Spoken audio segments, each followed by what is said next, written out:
안녕하세요. 사과의 첫 번째 효능은 호흡기 질환을 예방해 준다는 것입니다. 연구에 따르면 매주 5개의 사과를 먹은 가정의 자녀는 더 적게 먹은 자녀보다 천식에 걸릴 확률이 50%나 낮았다고 합니다. 사과를 많이 먹는 사람은 폐 기능이 강화되어 선천적인 호흡기 질환을 예방하는 데 도움이 됩니다. 두 번째로 사과는 장 운동을 개선해 줍니다. 사과 껍질에는 수용성 식이섬유인 팩틴이 풍부하게 포함되어 있어 장 운동을 규칙적으로 만들어주고 물을 흡수해서 변을 단단하게 만들고 변이 원활하게 이루어지도록 돕습니다. 이로 인해 변비와 설사에도 도움이 된다고 합니다. 사과는 또한 장에서 미생물을 증식시키는 역할을 하며 이를 천연 프리바이오틱스라고 합니다. 연구에 따르면 2주 동안 매일 2개의 사과를 먹은 결과 유익균이 증가하고 대변 속에 있는 암모니아와 황화물의 농도가 감소한 것으로 나타났습니다. 이처럼 장내 환경이 좋아지면 대변 냄새도 개선되어 생활하는 데 도움이 됩니다. 사과의 세 번째 효능은 다이어트에 도움이 된다는 것입니다. 한 연구에 따르면 비만 여성을 대상으로 매일 300지의 사과를 먹는 경우와 같은 양의 다른 음식을 먹는 경우를 비교했을 때 사과를 먹은 여성의 체중 감소가 더 크게 나타났습니다. 사과는 고섬유질로 식후 포만감을 증대시키며 체내에 쌓인 독소를 체외로 배출시키는 역할을 합니다. 하지만 다이어트에 좋다고 해서 너무 많은 사과를 섭취하는 것은 혈당 관리가 어려워 다이어트에 실패할 수 있으니 주의해야 합니다. 일반적으로 다이어트를 위해 적절한 사과의 섭취량은 간식으로 사과 반 개에서 1개 정도가 좋으며 식사량에서 밥의 1/3을 줄인다면 사과 반쪽을 추가로 먹을 수 있습니다. 이렇게 효능이 많은 사과도 건강한 방법으로 먹지 않으면 오히려 독이 될 수 있습니다. 이제 과연 어떻게 사과를 건강하게 먹어야 하는지 알아보도록 하겠습니다. 사과를 건강하게 먹는 첫 번째 방법은 사과의 코팅제를 제거하고 먹는 것입니다.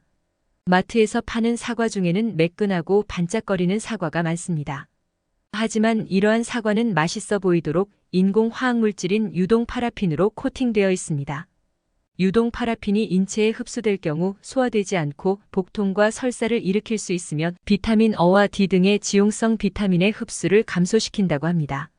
사과의 껍질에는 많은 효능이 있어서 껍질까지 함께 드시는 분들이 많으실 것입니다. 그러나 대충 씻고 먹으면 유동 파라핀 성분을 그대로 섭취하게 됩니다.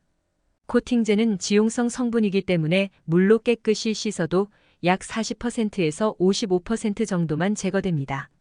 따라서 노인분들이나 소화기가 약한 분들은 껍질을 까거나 아예 처음에 구매할 때 코팅이 되어 있지 않은 거친 사과를 선택하는 것이 좋습니다. 사과를 건강하게 먹는 두 번째 방법은 갈변된 사과를 먹지 않는 것입니다. 종종 남은 사과를 습관적으로 밀폐용기에 넣어 냉장고에 보관하는 경우가 있는데 이는 굉장히 위험한 습관입니다. 사과 껍질은 사과의 독성 물질이 생기지 않도록 보호하는 역할을 합니다. 그러나 껍질에 상처가 생기거나 사과를 자르면 사과는 산화 반응이 시작되며 갈변 현상이라고 불리는 현상이 발생합니다. 갈변된 사과를 먹으면 몸에서 활성산소가 생성되기 때문에 주의해야 합니다.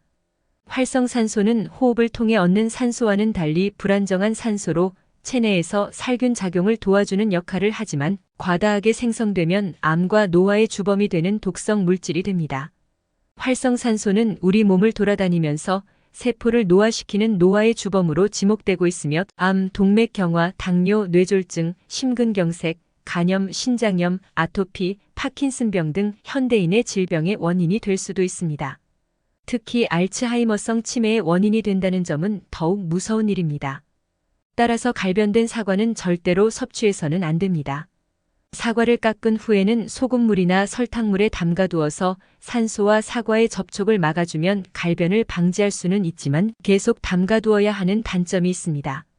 가능하다면 사과를 깎아서 바로 드시는 것이 좋습니다. 사과를 건강하게 먹는 세 번째 방법은 사과의 씨를 완전히 제거하여 먹는 것입니다. 사과 씨에는 시아나물이라고 불리는 독성이 들어있을 수 있다고 합니다. 하지만 사과의 치사량은 사과 10개 분량의 씨앗을 모두 씹어 먹었을 때를 가리키며 체중이 적은 영유아나 체질이 민감한 경우에 문제가 될 수 있습니다. 특히 칼로 사과를 썰다가 씨가 잘린 경우에는 씨 주변 부분을 도려내고 먹는 것이 안전합니다. 사과를 건강하게 먹는 네 번째 방법은 저녁에 먹지 않고 아침에 먹는 것입니다. 아침에 먹는 사과는 유기산 성분이 위액 분비를 촉진시키고 소화 흡수를 원활하게 도와주어 하루를 활기차게 시작할 수 있습니다. 따라서 아침에 먹는 사과를 사과라고 부르는 것입니다. 반면에 밤에 먹는 사과를 독사과라고 부르는 이유는 과다한 섬유질로 인해 장을 자극하여 배변과 위의 분비를 촉진시키고 예민한 사람들은 속이 쓰리거나 불편하며 잠을 설 수 있는 경우가 있기 때문입니다. 그러므로 신맛이 나는 과일들은 가능하면 밤늦게 먹지 않는 것이 좋습니다. 몸에 좋다고 하루에 너무 많이 먹게 되면 사과의 당분을 체내에서 열량으로 사용하지 못하고 지방으로 축적돼 비만을 유발할 수 있고 당뇨가 있을 경우에는 혈당을 높일 수 있기 때문에 주의가 필요합니다. 과일은 웬만하면 갈아 드시지 말고 그대로 드시는 것이 식이섬유를 파괴하지 않아서 혈당 관리에 도움이 되니 참고하시길 바랍니다. 오늘은 사과를 건강하게 먹는 방법을 알아보았는데요. 한국인이 사랑하는 사과를 오늘 알려드린 방법으로 건강하고 맛있게 드시길 바라겠습니다. 영상이 도움이 되셨다면 구독과 좋아요, 알림 설정 부탁드립니다. 더 유용한 영상으로 다시 찾아뵙겠습니다. 끝까지 시청해 주셔서 감사합니다. 오늘도 건강하고 행복하세요.